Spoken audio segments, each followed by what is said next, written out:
So this is a recap of the December DISD 2023 board briefing. All of the trustees were present. The topics discussed were constraint progress measures 1.1 to 1.3, and then the superintendent's report included updates on Project READ and the Environmental Science Center. Constraint progress measures 1.1 to 1.3. So constraint 1 is ensure high quality student experiences for all. And this is measured through student survey scores. So CPM 1.1 was related to campus climate. In yellow is the scores for fall 2023. So there's no change from last year. The target for fall of 2025 is 68% of students responding positively. The district said that they were progressing in this goal. CPM 1.2 was related to campus safety. There is no change from last year. The percentage of students responding positively was 48% for this fall, and the target for 2025 is 58% of students responding positively. The district said that they were progressing in this goal. 1.3 is related to students' sense of belonging on campus. There is no change from last year. The percentage of positive responses was 56% for this fall, and then the target for 2025 is 64%. They did show in the district's report the data disaggregated by grades, grade groups, so grades 3 through 5, and then grades 6 through 8. For all of the CPMs, the percentage of students responding positively was higher in grades 3 through 5 in comparison to grades 6 through 8. On average, it was about 17% higher. The district also showed the data disaggregated by student group. So on the slide, you can see these are the student groups for grades 3 through 5. There was an increase in positive responses for nearly all of the student groups, with the highest increase being recorded for special education students. So the increases were between 2 to 4 percentage points for that student group, as you can see in the last row. This is the same data, but for students in grades 6 through 12, the district did say that the largest area of growth was campus safety, which is the middle columns. So for this CPM, there's either no change or there were decreases for each student group. Strategic adjustments for 2023 to 2024. They're refocusing coaching and professional development to include safety, self-awareness, and community building, launching the Let's Talk Student Self-Reporting Bullying platform. And the district, they named the sense of belonging as a district priority with year-long supports provided to campuses. So obviously we want students to feel safe and feel like they belong. And student engagement is also an indicator of success for the local accountability system. Some of the board discussion, Trustee Mitchke asked, the board was only presented with the percentage of positive responses. So are the other responses neutral or negative? Because there is a distinction between students saying that they feel unsafe, for example, versus just giving a neutral response. The administration said it depends on the question. Some questions do require a yes or no response, whereas some other questions use a Likert scale in which students can choose a neutral response.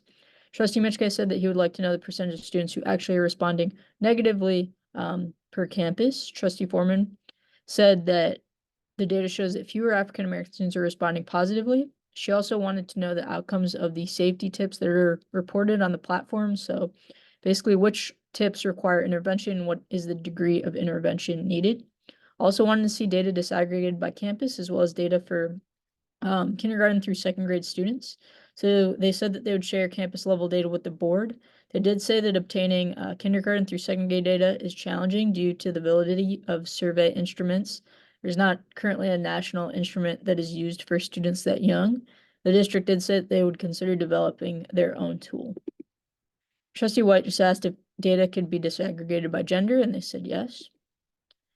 Superintendent's report. The first part of the report was on library services and Project READ. They introduced standards of service for the library and librarians. So these include literacy instruction, fostering a culture of literacy, inquiry and innovation, as well as family and community engagement.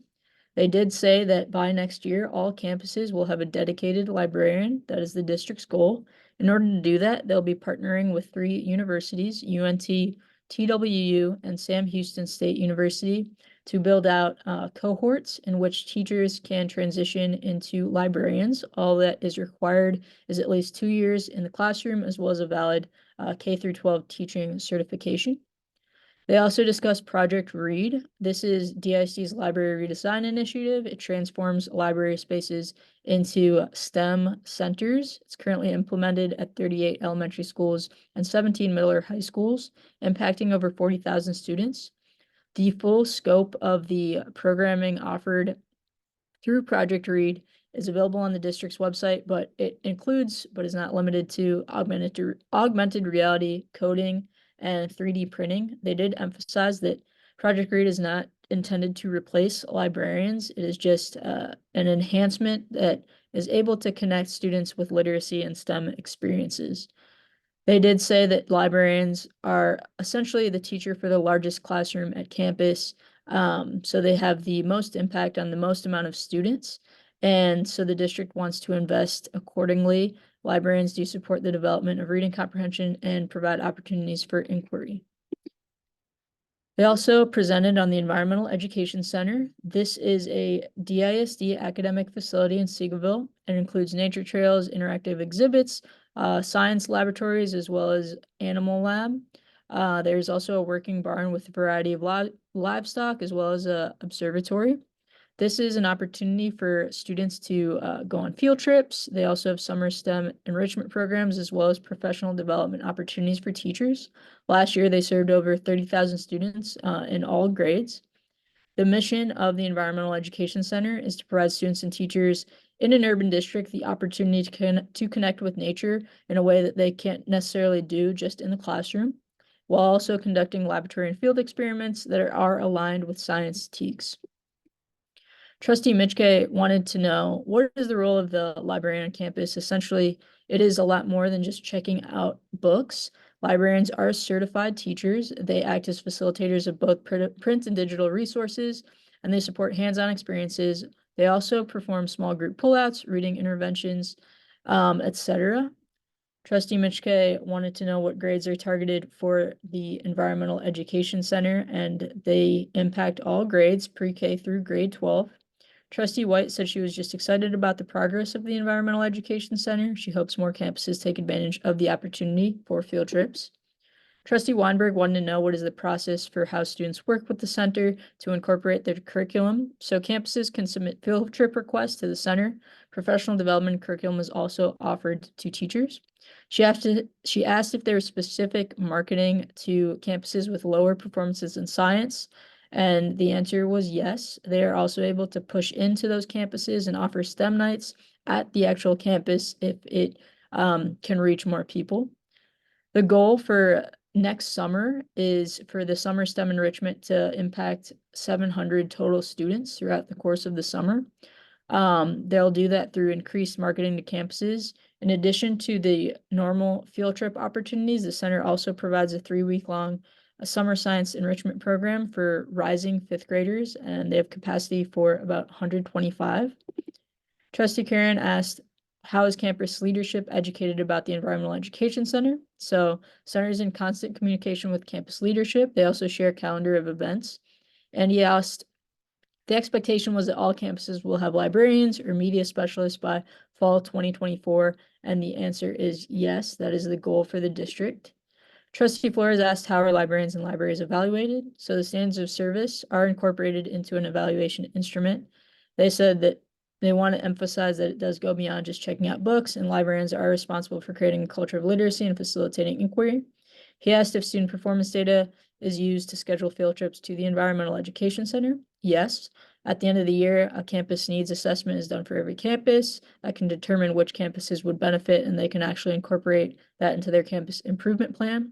They specifically want to focus on 4th and 5th grade classrooms because 5th grade is the first year in which students take a science STAR test, but they want to start earlier in 4th grade to have the most impact on students. And then he asked if the Environmental Center partners with career institutes and or PTECs. Not currently, but the district will explore those opportunities. And that was the full briefing for the month of December.